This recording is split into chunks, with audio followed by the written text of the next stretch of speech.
اللہ کے بارے میں نا امید کوئی نہ ہو، شکایت کوئی نہ کرے۔ اللہ کا کام کرنے والا اللہ سے اچھا گمان رکھے، میرا اللہ میرے ساتھ بھلائی کر رہا ہے، میرا اللہ میرے ساتھ احسان کر رہا ہے، اور یہ آئندہ بھی کرے گا، اور آئندہ بھی میرے لیے آسانیاں لاوے گا، اور مجھے چلائے گا، مجھے مقبول کرے گا۔ یہ ضروری ہے، آداب میں سے ہے۔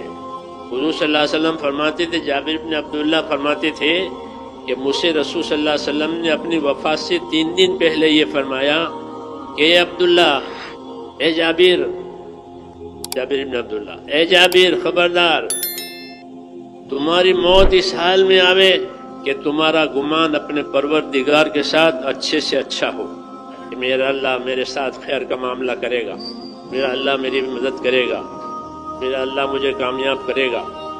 جیسا گمان ہوگا ویسا اللہ معاملہ کرے گا۔ حدیثوں میں ہے انا عند ظن عبدی بی، یہ باتیں خاص دین کے کام کرنے والوں کے لیے ہے، یہ کہ میں اپنے بندے کے ساتھ وہ معاملہ کروں گا جیسا وہ مجھ سے گمان رکھے گا۔ اللہ کا دربار بہت بڑا ہے، اس کا حق ادا ہو نہیں سکتا کسی سے بھی، تو اللہ نے یہ راستہ کھول دیا کہ تمہارے گمان پر معاملہ ہوگا، تو کتنی آسانی ہو گئی۔ گمان کرنا، اچھا گمان کرنا، یہ کوئی مشکل کام ہے؟ اللہ سے امید رکھنا کوئی مشکل کام ہے؟ ورنہ تو اللہ کا دربار بہت بڑا، اس کی شان بہت عالی ہے، اس کا حق نہیں ادا ہوتا کسی سے بھی، اس کے احسانات بھی بہت ہیں، اس کی نعمتیں بھی بہت ہیں۔ اس لیے یہ سمجھایا گیا ہے کہ دین کا کام کہ اللہ سے اچھا گمان کر کے کرو، اور اس کی وجہ یہ ہے کہ دنیا میں حالات آدمی پر آتے ہیں، ناگوار حالات آتے ہیں، تکلیفیں آتی ہیں، رکاوٹیں آتی ہیں، بیماری بھی آتی ہے، تنگی بھی آتی ہے، تو آدمی کا نفس گھبراتا ہے ان تنگیوں سے، تکلیفوں سے، اور شیطان اس کو نا امید بناتا ہے، چونکہ آدمی اللہ کی شان سے بے خبر ہوتا ہے کہ اللہ کی کیا شان ہے، اللہ کی کیا شان ہے، اسے یہ بے خبر ہے۔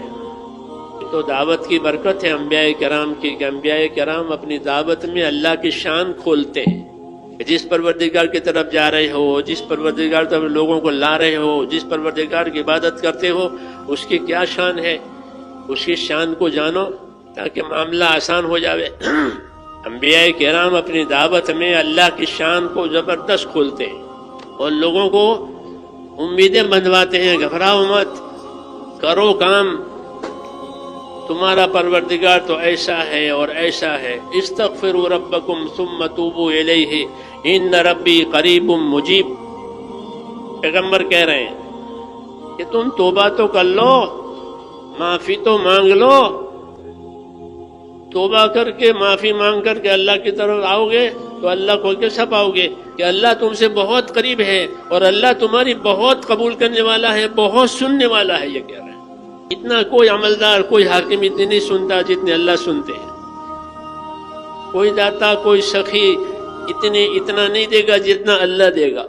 اللہ کی ہر شان کہ لامحدود، استغفروا ربکم ثم توبوا الیہ ان ربی رحیم ودود۔ پیغمبر کہہ رہے ہیں کہ معافی تو مانگ لو اور توبہ کر کے راستے پر تو آ جاؤ، تمہارا پروردگار تو بہت مہربان ہے اور بڑی محبت کرنے والا ہے۔ مگر چونکہ ہم اللہ کی شان سے، اللہ ہمیں معاف کرے، ہم اللہ کی شان سے جاہل ہیں، ساری چیزوں کی شانیں حالتیں جانتے ہیں، جو تھوڑی بھی ہیں اور فنا ہونے والی بھی ہے، اور اللہ کی شان کہ اللہ شان تو اعلیٰ اور بالا ہے۔ پیغمبر اپنی دعوت میں یہ کہتے ہیں جو توبہ کرنا کوئی مشکل کام ہے اور اللہ سے معافی مانگنا کوئی مشکل کام ہے؟ اس پر کہا کہ اگر تم توبہ کر لو گے اور پھر اللہ کی طرف آ جاؤ گے معافی مانگ کر، تو اللہ کو کیسا پاؤ گے کہ اللہ تعالیٰ کو بہت مہربان پاؤ گے اور بڑی محبت کرنے والا پاؤ گے۔ ہاں، ان ربی رحیم ودود، یہ کہا نبیوں نے اپنی دعوت میں، اللہ بہت مہربانی کرنے والا ہے اور بڑی محبت ودود، کہ بہت محبت کرنے والا۔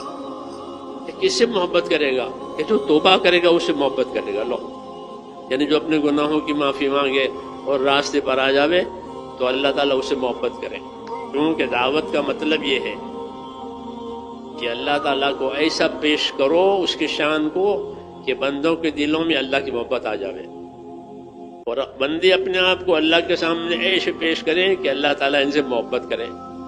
اللہ سے محبت کا معاملہ، جی ہاں، اور آپ جانتے ہیں کہ محبت کے بعد ہر چیز اس کی ہے جس سے محبت کی جائے۔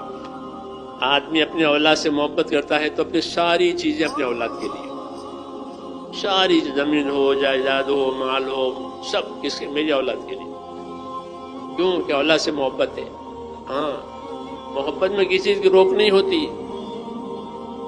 دروازے کھل جاتے ہیں۔ قرض کر کے بھی آدمی اپنے بچوں کا کام کرتا ہے کہ قرضہ ہو گیا بچوں کی وجہ سے، اس کو قرضہ کڑوا نہیں لگتا، بچوں کی محبت میں اسے محبت میں میٹھا لگتا ہے، کیونکہ محبت ہے ایسی چیز کہ کڑوا کو بھی میٹھا بناوے۔ از محبت تلخہ شیرین شود، کہ محبت میں کڑوا کہ میٹھا ہو جائے گا۔ روز کی بات ہے کہ بچوں کی محبت میں اور مال کی محبت میں آدمی پتہ نہیں کتنے کڑوے کڑوے کام کرتا ہے، لیکن اسے میٹھے لگتے ہیں محبت کی وجہ سے۔ پیغمبر یہ کہہ رہے ہیں اپنی دعوت میں کہ اللہ کی طرف تو آ جاؤ، تم اللہ تعالیٰ کو مہربان پاؤ گے، اللہ تعالیٰ کو محبت کرنے والا پاؤ گے، تمہاری بات قبول کرنے والا پاؤ گے، تم جو داد درخواست لاؤ گے وہ قبول کر لے گا، وہ قریب ہے۔ ہاں، کوئی راستے واسطے زیادہ اختیار نہیں کرنے پڑیں گے، اسے وقت نہیں لانا پڑے۔ بڑوں سے وقت لیتے ہیں لوگ، بڑے ڈاکٹر کا وقت لینا ہے، بڑے حاکم کا وقت لینا ہے، بڑوں سے وقت لینا پڑے، اور اللہ سے کہ اللہ سے کوئی وقت لینا نہیں پڑے گا۔ جی ہاں، وہ ہر وقت قریب ہے،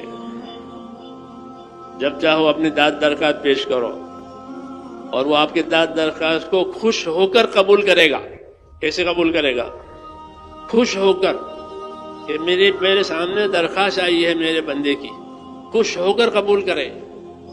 معافی مانگے تو خوش ہو کر معاف کرے، توبہ کرے تو خوش ہو کر توبہ قبول کرے۔ اللہ کی شان ہے، اللہ کی صفات ہے کہ اللہ کون ہے؟ ما یفعل اللہ بعذابکم ان شکرتم وآمنتم وکان اللہ شاکرا علیما۔ اللہ اکبر۔ فرماتے ہیں اللہ کہ ہم تم کو عذاب دے کر کیا کریں گے؟ کیا ہمیں عذاب دینے کا شوق ہے کہ میں عذاب دے کر کیا کروں گا؟ اگر تم ایمان والے بن جاؤ، یہ کہا، اور تم شکر کرنے والے بن جاؤ کہ نعمتوں میں شکر کرو، نعمت دینے والے کا حق ادا کرو، شکر کرنے والے بن جاؤ، تو میں کیوں عذاب دوں گا؟ کیا مجھے کوئی عذاب دینے کا شوق ہے؟ عذاب دے کر میں کیا کروں گا؟ میں تو خود تمہاری ان کارگزاریوں کا قدردان ہوں، یہ کہا، میں تو تمہاری کارگزاریوں کا، تمہاری شکر گزاریوں کا، تمہاری عبادتوں کا، تمہاری محنتوں کا قدر کرنے والا ہوں۔ ایسا نہیں کہ پاس ہوگا تو ملے گا، نہیں پاس ہوگا تو رد ہو جائے گا، ایسا نہیں ہے کہ مجھے تو قدر ہے۔ کس کی؟ کہ بندے کی اطاعت کی۔ میں نے اس کو اطاعت کی دعوت دی ہے، اطاعت کا حکم دیا ہے، جب وہ اطاعت کرتا ہے تو مجھے اس کی اطاعت پسند آتی ہے۔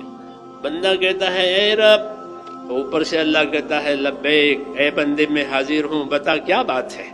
جیسے بچہ ماں کو پکارے، وللہ المثل الاعلی، وہ ماں تو فوراً اس کی شفقت میں ہیجان پیدا ہوتا ہے، ماں کی شفقت میں۔ وہ کہتے ہیں ہاں بیٹا کیا بات ہے؟ یہ دعوت ہے نبیوں کی، انہوں نے چیزوں کو کھولا ہے کہ تمہارے ساتھ کیا معاملہ ہوگا اللہ کا۔ تو یہ کہتا ہے اے رب، اے میرے رب، تو اوپر سے جواب آتا ہے لبیک، اے بندے میں حاضر ہوں، کیا بات ہے، کیا کہنا ہے؟ کتنا بڑا تعلق ہے